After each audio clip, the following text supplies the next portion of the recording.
Welcome to this week's vlog where we're discussing your lateral sling.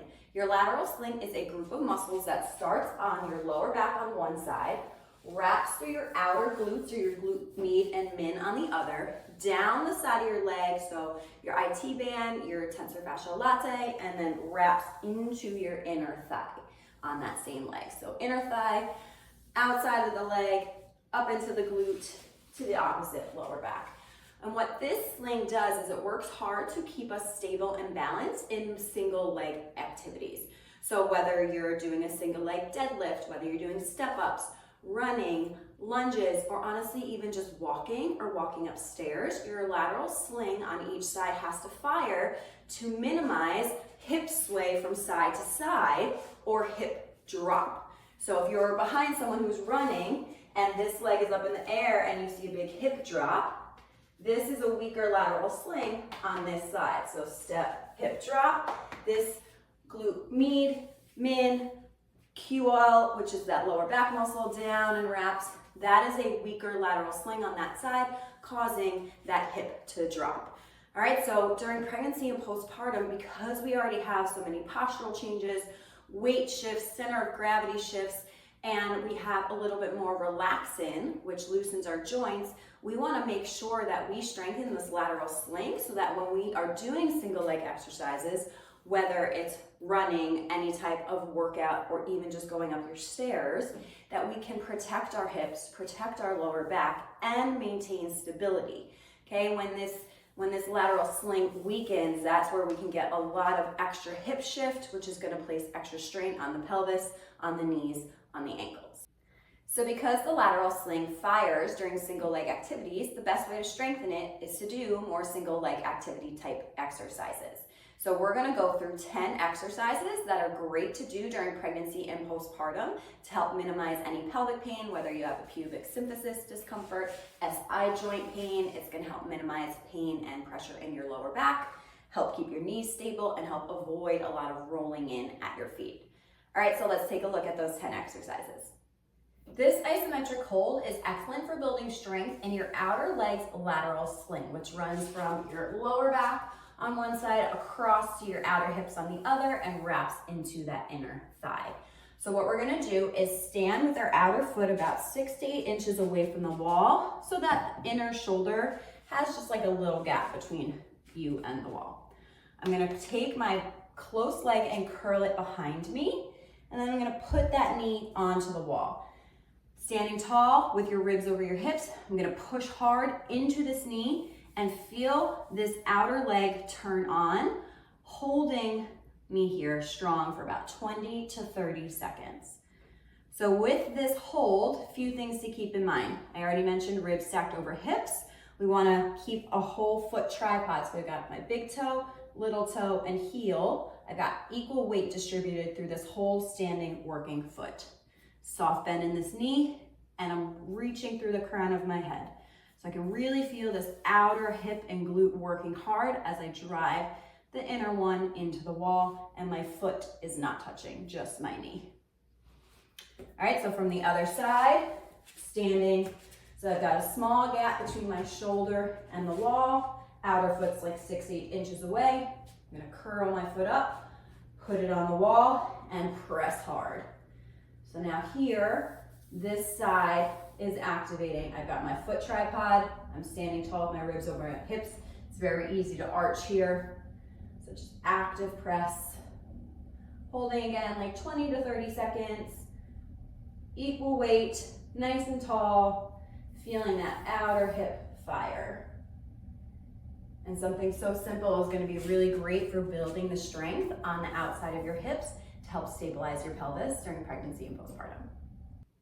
For hip drops, you need something elevated to stand on. So I have a workout bench here. At home, you can use a set of stairs, a stack of books, anything that is sturdy and stable that will not move on you. All right, so what you're gonna do is come up and step onto that surface. You're gonna let your outer leg hang, obviously hold on for balance if you need. We're gonna take a look at my hips here. All right, so what we're gonna do is working the lateral sling on this side. So I'm gonna let my hanging leg dip down so my hip shifts. So you can notice now this side of my pant is lower than this one. And then I'm gonna think about using these muscles to hike this hip up. So hip drops, hip lifts. My standing leg is not locked out, it's kind of straight, teeny little bend in it, but I'm not locking out that knee. And while you do this, we wanna make sure that you are keeping your spine straight. So it's very easy to dip and then kind of twist. We want to keep those hips in line with one another, side to side. So hip dips, hip lifts, hip dip, hip lift. I got my ribs stacked over my pelvis, and I'm trying not to twist my outer hip forward or backwards. Just straight down, straight up. For lateral banded walks, you need a band. Okay, I'm using a fabric band here. If you have the rubber ones, that's great. These are also referred to as monster walks. So you can either put this band above your knees or below. The lower the band is, closer to your feet, the harder. So you can play around with, depending on the resistance of your band, where you put it. So I'm gonna go right below my knees. I'm gonna take a small squat stance, meaning my hips, I'm hinging at my hips, pressing back, and my torso is slightly leaning towards the floor.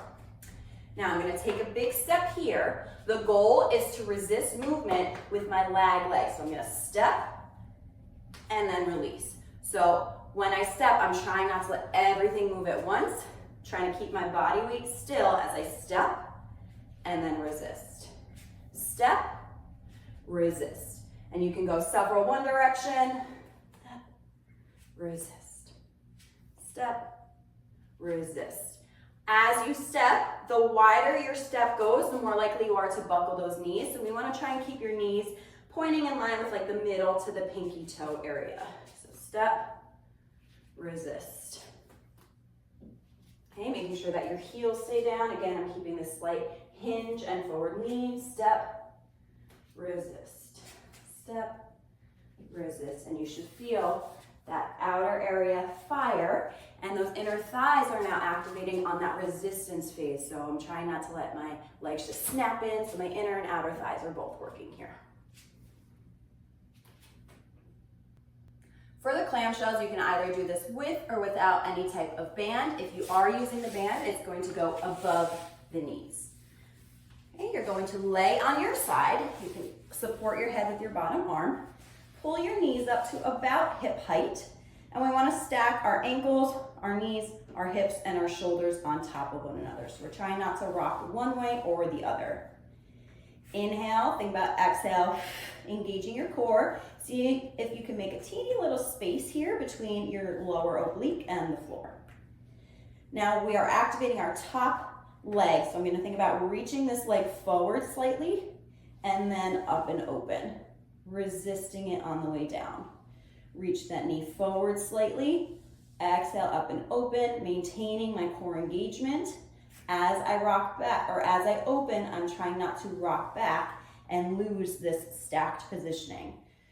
So the only thing that is not completely stacked at the top are those knees, because this top one has moved. My shoulders are still, my hips are still, and my feet are still.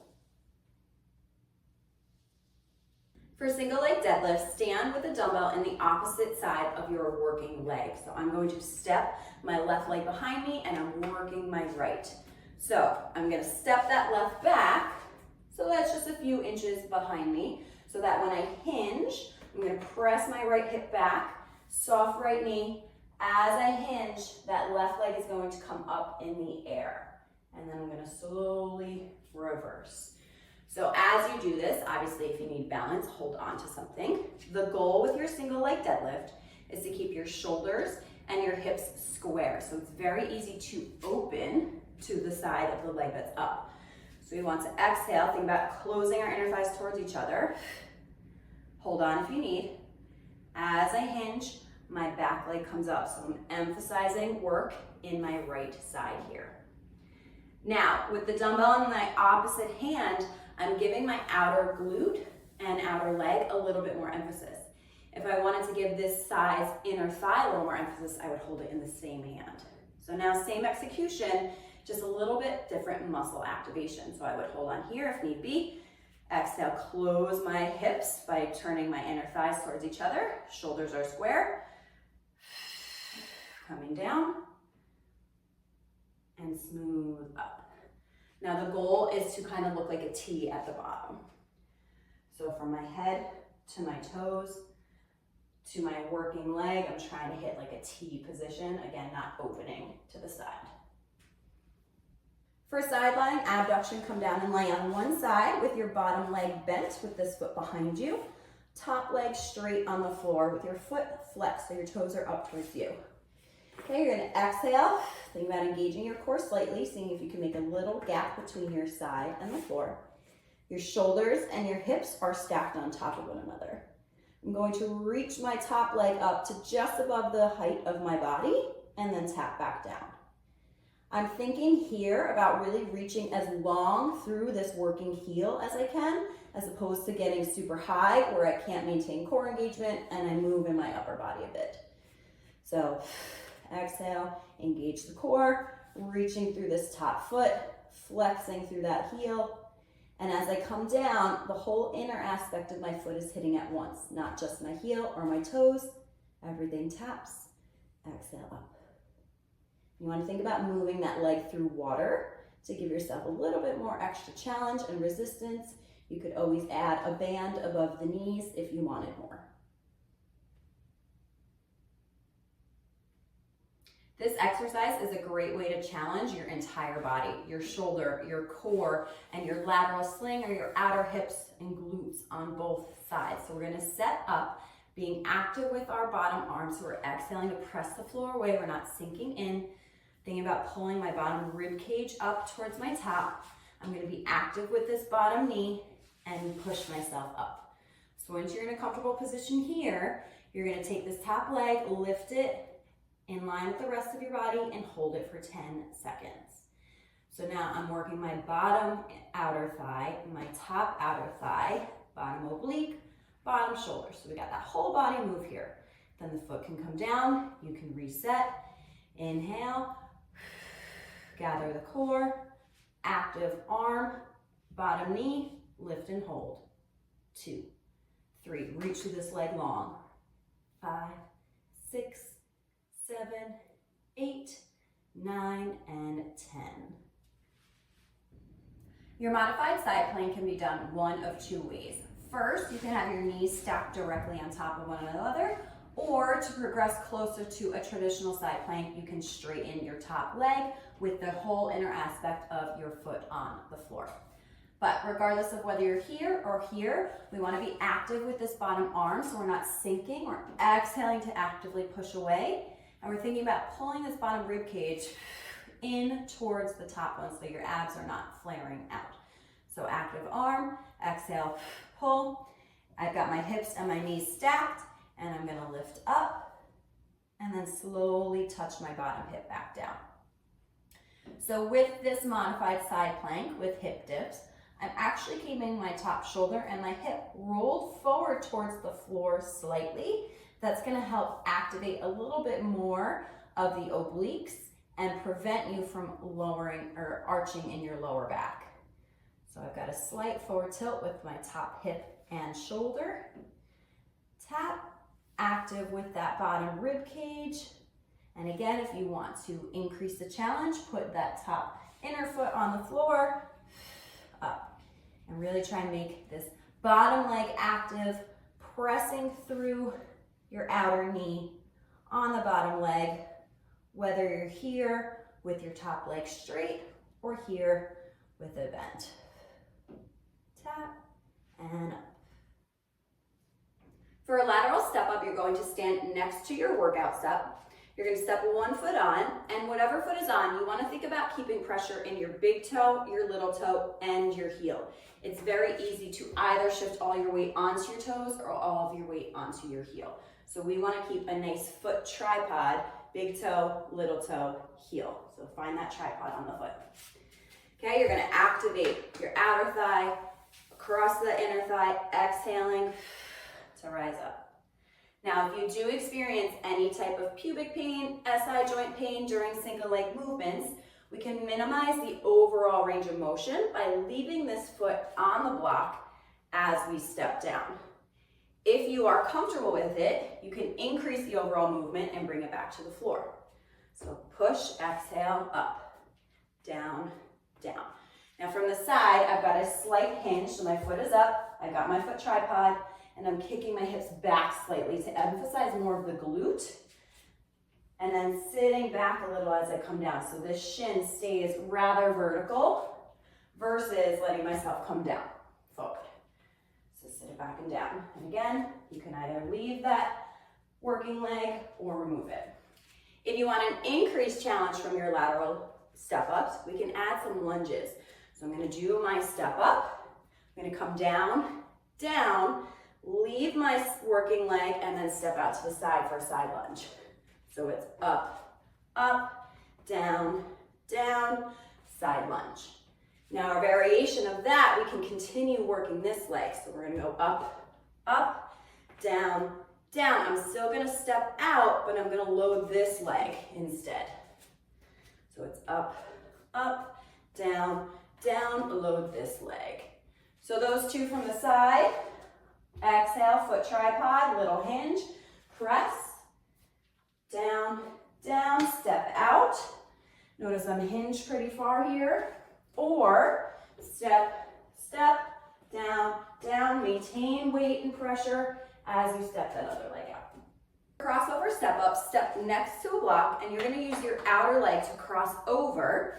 Find your foot tripod, so big toe, little toe, and heel. You want equal pressure on those 3 points. And then you're really pressing off this outer leg to exhale, come up. Step slowly down. You can either leave this leg on if we want to decrease the overall range of motion to support pubic comfort. Exhaling up, sit it back and down.